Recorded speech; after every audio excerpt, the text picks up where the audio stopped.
안녕하세요. 저는 50대 중년 여성입니다. 제가 이렇게 사연을 보낸 이유는 인간 같지도 않은 사람에게 희생당했던 지난 날을 위로받고 싶어서입니다. 저와 남편은 선을 봐서 결혼했습니다.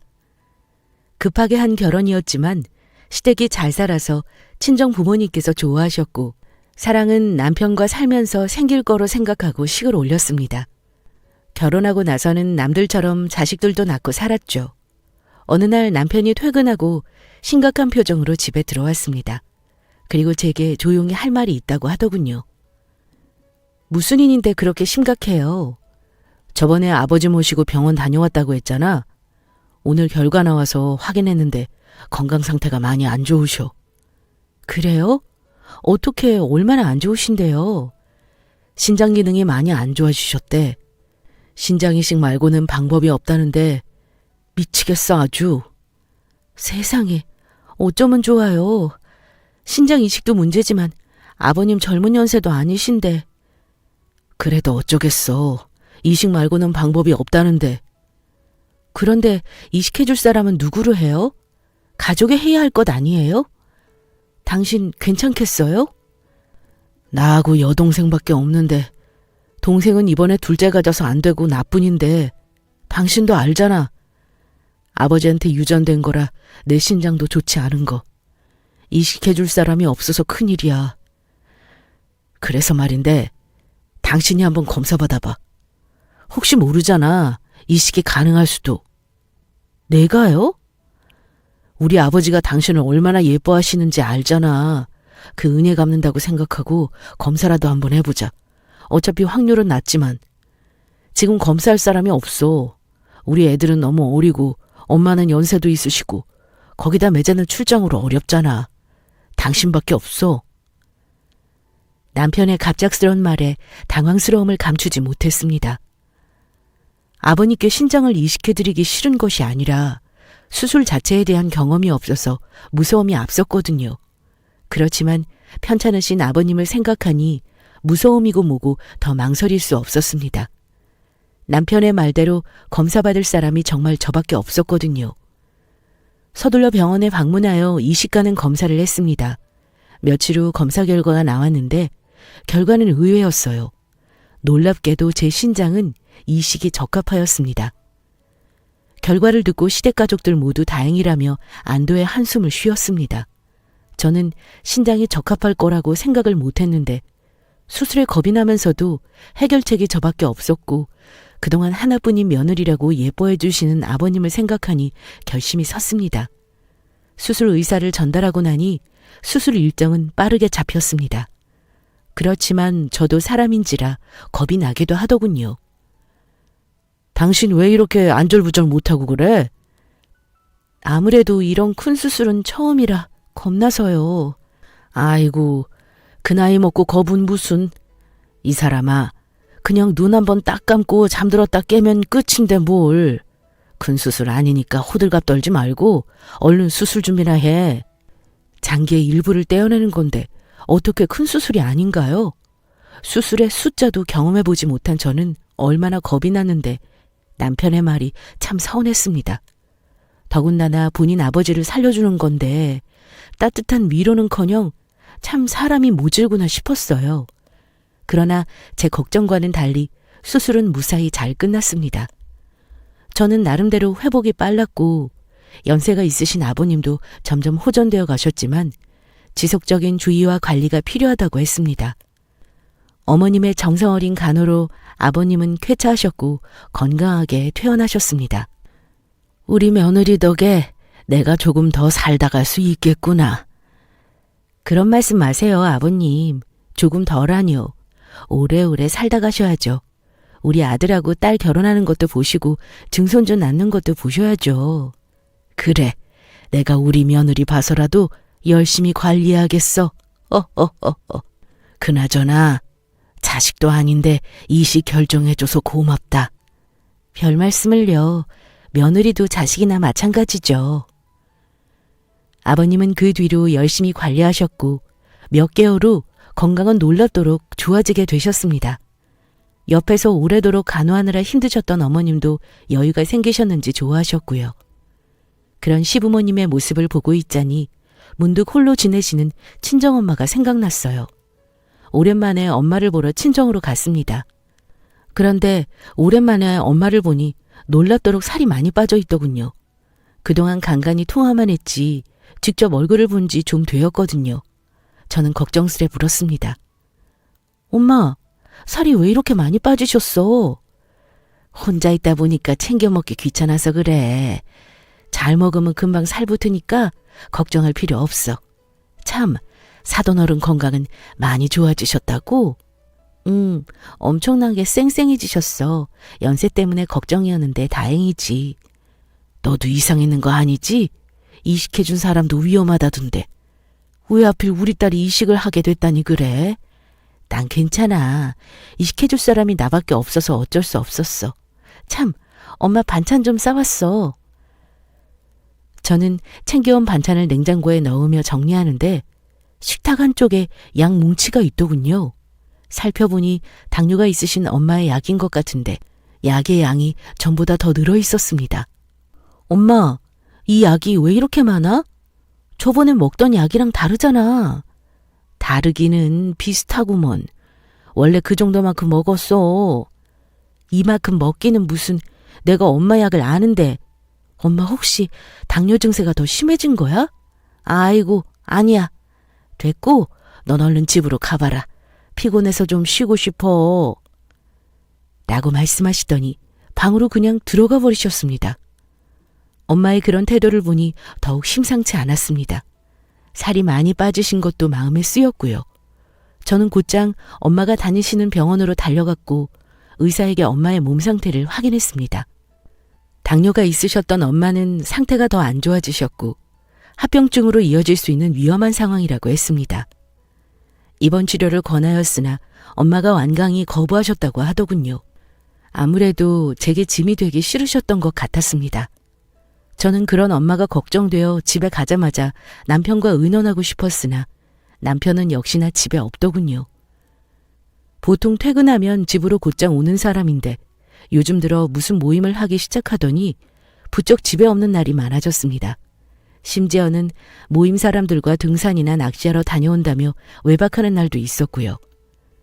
오늘도 늦게 오거나 외박할까 싶어 미리 할 이야기가 있다며 되도록 집에 빨리 오라고 했습니다.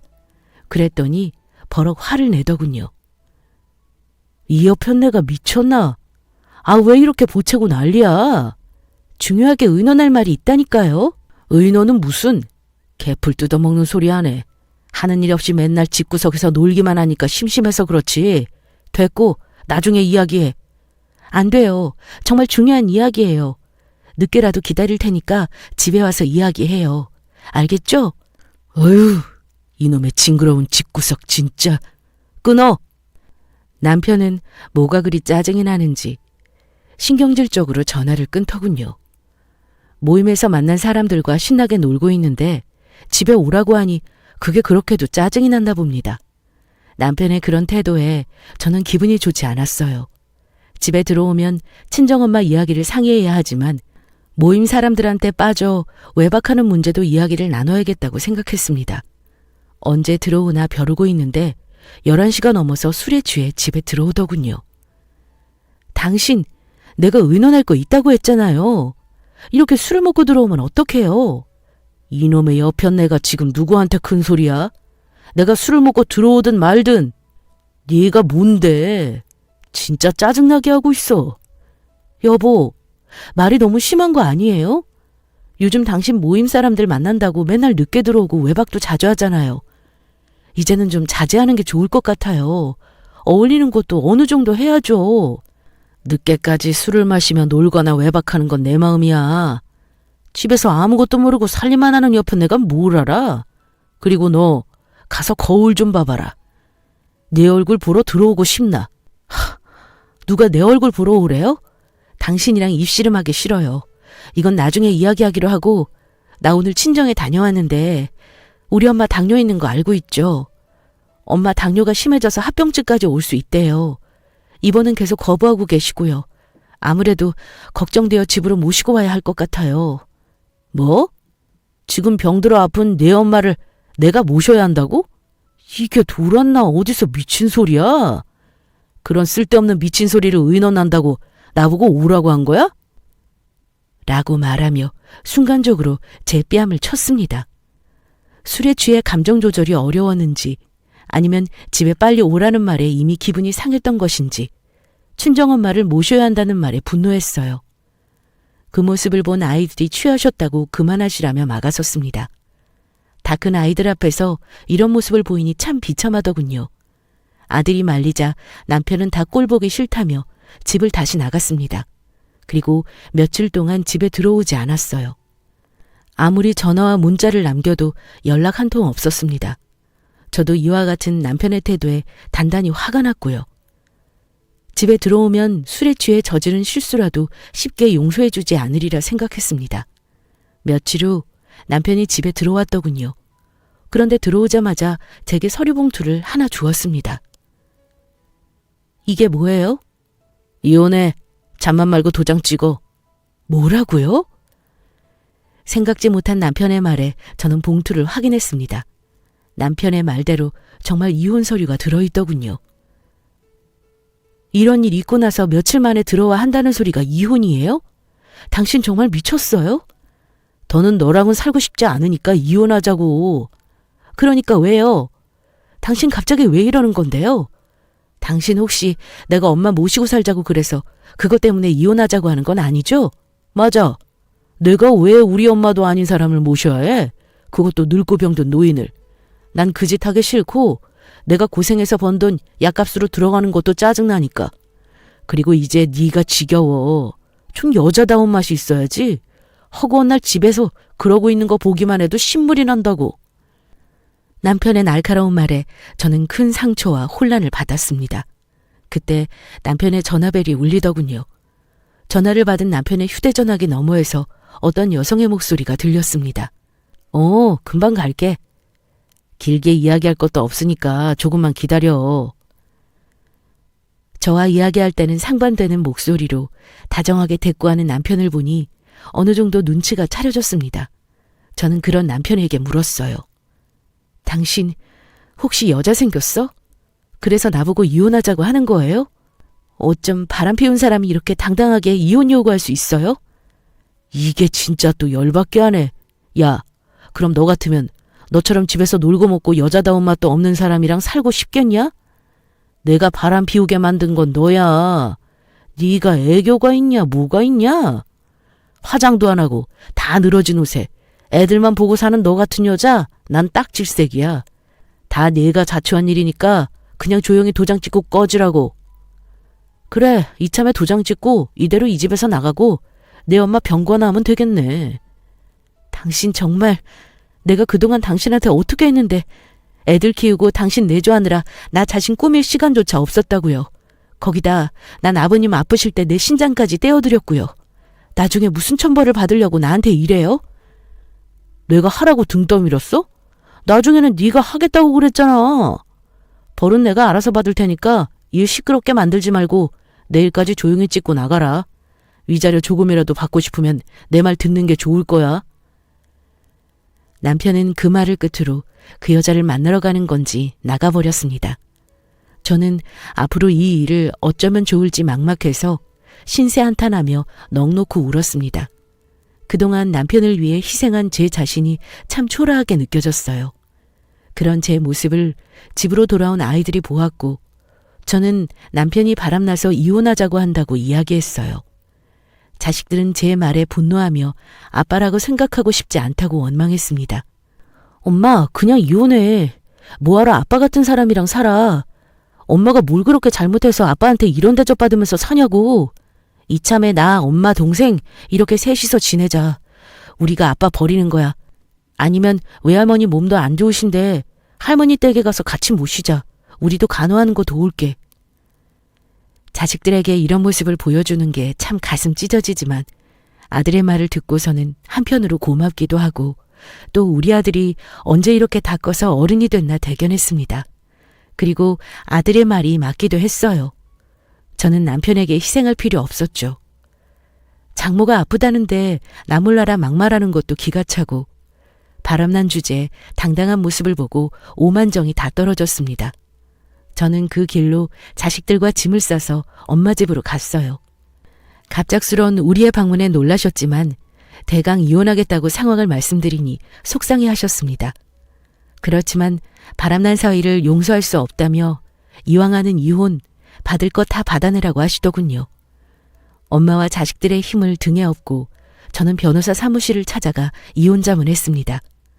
그런데 변호사가 직접적인 증거를 잡아야 유리하다고 하더군요.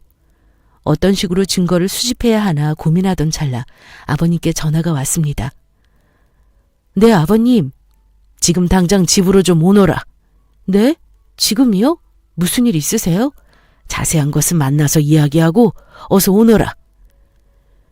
갑작스런 아버님의 호출에 저는 혹시 어디 몸이 안 좋으신 건가 걱정되어 헐레벌떡 시댁에 갔습니다. 그런데 문을 열고 들어가니 제 눈앞에 믿을 수 없는 광경이 펼쳐졌죠. 남편이 꽃뱀처럼 화장 진한 여자와 함께 아버님을 보고 앉아 있는 겁니다.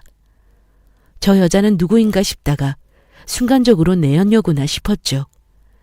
그때 머리를 스치면서 증거를 수집해야겠다고 생각했어요. 그리고 몰래 핸드폰으로 녹음을 시작했습니다. 남편은 저를 보고 놀라더니 소리를 질렀습니다. 아니, 네가 여길 어디라고 와? 내가 불렀다. 네? 아니, 아버지. 아버지가 저 사람을 왜요? 내 며느리 내가 부른다는데 뭐 잘못 있냐? 바람 피운 놈이 뭘 잘했다고 목청 한번 좋구나. 아이고, 아버지. 저 여자랑 이혼하고 새 출발한다니까요. 조금 전까지 이혼하고 이 사람과 결혼하는 거 허락해 주셨잖아요. 나 허락한 적 없다. 네 마음대로 하라고 했지. 머리 다 큰 자식 부모 말 들을 것도 아니고 기운 달려서 아들놈 두들겨 패서 사람 되게 할 생각도 없다. 그냥 너 하고 싶은 대로 하고 살아. 이혼하든지 어디서 굴러먹다 온 거랑 결혼하든지 마음대로 하라고. 대충 분위기를 살펴보니 남편은 저한테 이혼하자고 선언해놓고 저 몰래 내연녀를 시댁으로 데리고 와서 부모님께 인사시켜 드리려던 것이었습니다. 아직 이혼 도장은 찍지도 않았는데 벌써 저렇게 인사시켜 드리지 못해 안달인가 싶고 정말 꼴불견이더군요. 남편 옆에 딱 붙어 앉아있는 내연녀는 계속 저를 위아래로 훑어보며 노려보다 아버님께 콧소리 내며 말했어요. 아이, 아버님, 그러지 마시고 좋게 생각해 주세요. 요즘 마음 안 맞아서 뒤늦게 황혼 이혼하는 사람들 많아요. 어쩌면 오빠랑 저랑 운명인데 뒤늦게 만난 걸 수도 있고요. 이제부터 제가 아버님의 예쁜 며느리 되어드릴게요. 오빠랑도 재혼해서 행복하게 살고요. 얘가 왜 내 며느리가 돼? 나한테 며느리는 저기 서 있는 우리 며느리 하나밖에 없다. 어디서 되지도 않는 게 들어와서는 쓸모없는 소리 짓거려. 둘이 결혼식을 올리던 같이 동거를 하던 난 일절 관심 없으니까 알아서 해라. 대신 난 앞으로 아들 없다고 생각할 거다. 그리고 넌 왜 거기 그러고 서 있냐? 내가 잘못한 게 뭐 있다고. 할 말 있으니 이리 와서 앉아라. 불려우 같은 내연녀의 콧소리 가득한 목소리에 아버님은 아랑곳하지 않으시고 저 대신 쓴소리를 해주셨습니다. 그나마 조금 위안이 되더군요. 저는 아버님 앞에 가서 앉았어요. 그러자 아버님께서 뒤어있던 서랍에 봉투를 꺼내어 제게 건네주셨습니다. 이게 뭐예요, 아버님? 내가 너한테 줄 건 이것밖에 없구나. 그냥 내 마음이니 바꿔라. 아버님의 말씀에 어리둥절해하며 봉투를 열어보았어요. 봉투 안에는 종이 서류가 몇 장 있었는데 자세히 살펴보니 아버님 명의로 되어 있는 건물 서류였습니다. 저는 놀라서 눈이 커지고 입이 자연스럽게 벌어졌어요. 그 모습을 지켜보던 남편은 어떤 서류인가 궁금했는지 제 손에 들려있던 서류를 빼앗아 살펴보았습니다. 그리고는 아버님께 소리쳤죠. 아버지, 이게 뭐예요? 이거 이번에 저 주시기로 한 건물이잖아요. 그건 내가 이혼한다고 말하기 전에 해당하는 거고 바람나서 조강지쳐 버리는 놈한테는 이 건물 못 준다. 그런 게 어디 있어요? 아버지, 저거 엄연히 아버지 자식인데 이 사람은 그저 며느리일 뿐이고 저랑 이혼하면 아무 상관없는 여자라고요.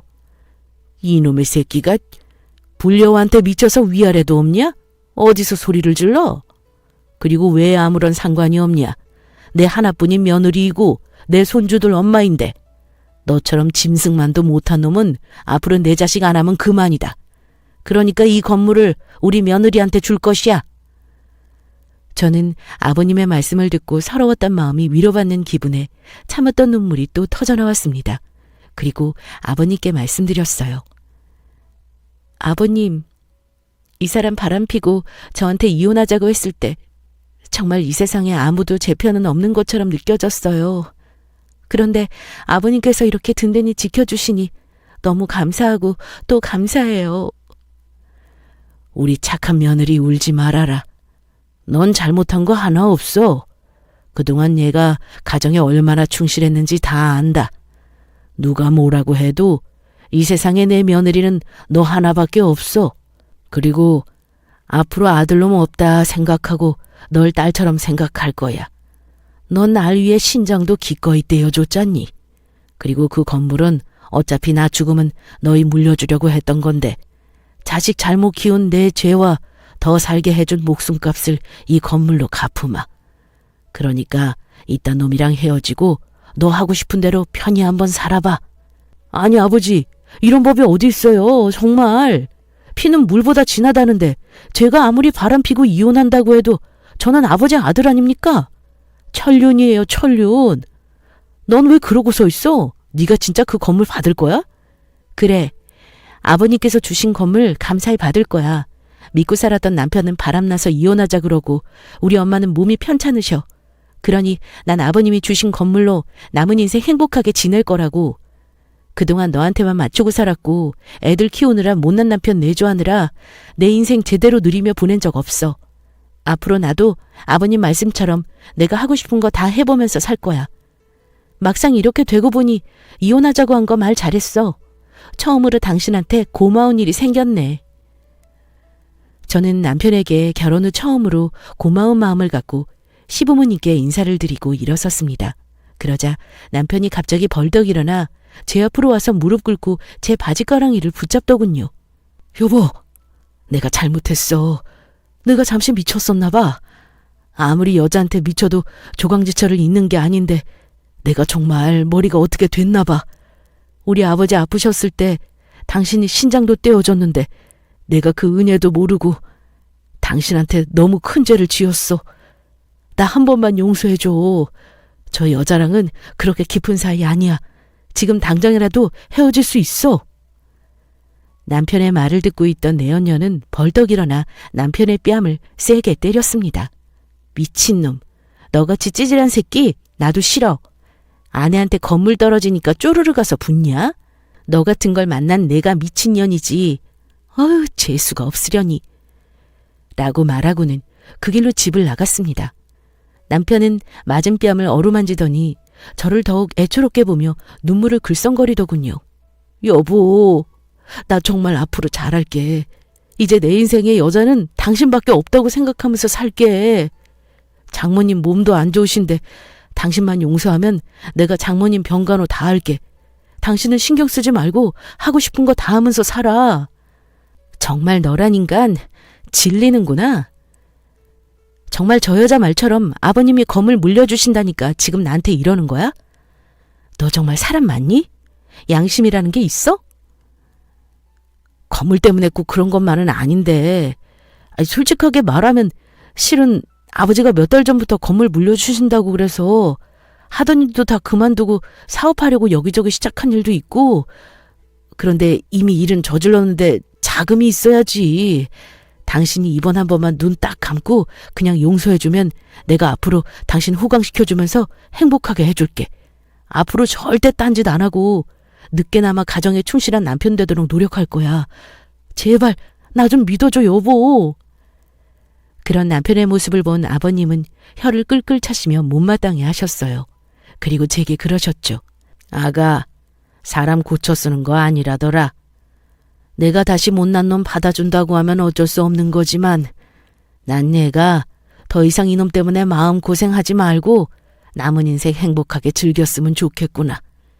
이식하기 전에 죽을 날 받아놓고 살면서 인생이 얼마나 허무하던지. 넌 나처럼 그런 허무함 느끼지 말고 제대로 한번 즐기면서 살아. 아버님의 말씀에 저는 더욱 자신감 갖고 남편의 손을 뿌리쳤습니다. 들었지? 사람 고쳐 쓰는 거 아니래. 잘하려면 진작에 잘해야지. 버스는 떠났고 지난 버스는 되돌아오지 않아. 이젠 내가 말할게. 우리 이혼해. 잔말 말고 도장 찍는 게 좋을 거야. 그나마 손톱만큼 남아있는 정으로 위자료는 건물로 퉁칠 테니까. 그렇게 남편에게 이혼하자고 말하고 집을 나왔습니다. 친정으로 돌아와서 가족들에게 모든 것을 말했고 아들은 쌤통이라며 좋아했어요. 그리고 남편에게 합의 이혼을 요구했지만 자신은 절대 이혼 못한다며 난리를 쳤고 평소 잘 오지도 않던 친정집 앞까지 찾아와 무릎 꿇고 용서해달라고 빌고 있습니다. 그런 남편을 보고 엄마는 소금을 왕창 뿌리며 썩 꺼지라고 하셨고요. 저는 이혼하기 싫다는 남편에게 이혼 소송을 걸었습니다. 증거도 확실하니 결과는 뻔하지만요. 아들과 딸도 저런 사람은 아빠도 아니라며 평생 보고 싶지 않다고 하더군요.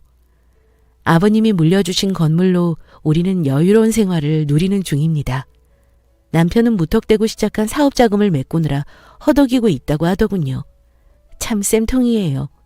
더는 남편 모습 보고 싶지 않아 엄마 모시고 더 좋은 곳으로 이사까지 했습니다. 앞으로 제가 하고 싶은 일 하면서 엄마 그리고 우리 자식들과 행복하게 꽃 피우며 지내보렵니다.